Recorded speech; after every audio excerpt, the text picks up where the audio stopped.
আসসালামু আলাইকুম প্রিয় দর্শক মণ্ডলী, আমি মোহাম্মদ আমিরুল ইসলাম, জেলা নাটোর, থানা বাড়াইগ্রাম, গ্রাম তাল সুকুণ্ডপাড়া। লতিরাজ কচু বিষয়ে আমি কিছু আলোচনা করব। যে আমাদের বোম্বাই কালো লতিরাজ কচু, অনেকে নিউটন নামেও চিনে থাকেন, অনেকে বিভিন্নজন বিভিন্ন নাম দেয়, কিন্তু অরিজিনাল নাম হচ্ছে বোম্বাই লতিরাজ কচু। তো বোম্বাই লতিরাজ কচু কীভাবে 1.5 মাস 50 দিনে ফলন আনা সম্ভব দেখেন, আর কী সার ওষুধ ব্যবহার করবেন আর কিভাবে রোপণ করবেন সে বিষয়টা আমি কিছু আলোচনা করব।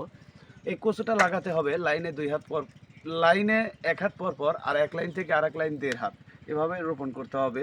আর কচুতে সার দিতে হবে ইউরিয়া, টিএসপি, পটাশ সার দিতে হবে। তাহলে কচুর জন্য সবচেয়ে দস্তাটাও দিতে হবে, দস্তাটা মেন। আর নিচের যে শিকড় নষ্ট হয়ে যায় এর কারণে আপনার দানা বিষ ব্যবহার করতে হবে, যেমন বাসুডিন, ফোরাডান জাতীয় দানা বিষ, এগুলো ব্যবহার করতে হবে। দেখেন কি সুন্দর লতি আসছে, সেটা চোখে না দেখলে বিশ্বাস করার মতো না। দেখেন কি সুন্দর প্রত্যেকটি গাছে লতি আসছে।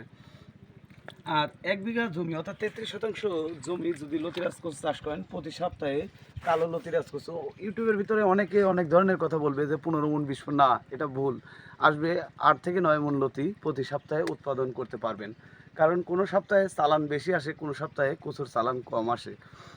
তো প্রিয় দর্শক মণ্ডলী, আপনারা যদি এই লতিরাজ কচু চাষাবাদ করতে চান, আমাদের সাথে যোগাযোগ করতে পারেন। আমরা বাংলাদেশের প্রত্যেক জেলায় আমি এই লতিরাজ কচুর চারা সেল দিয়ে থাকি। আর আপনাদের কাছে অনুরোধ, এই ভিডিওটি অবশ্যই একটি ফলো দেবেন, লাইক দেবেন, শেয়ার করবেন ভাই, প্লিজ।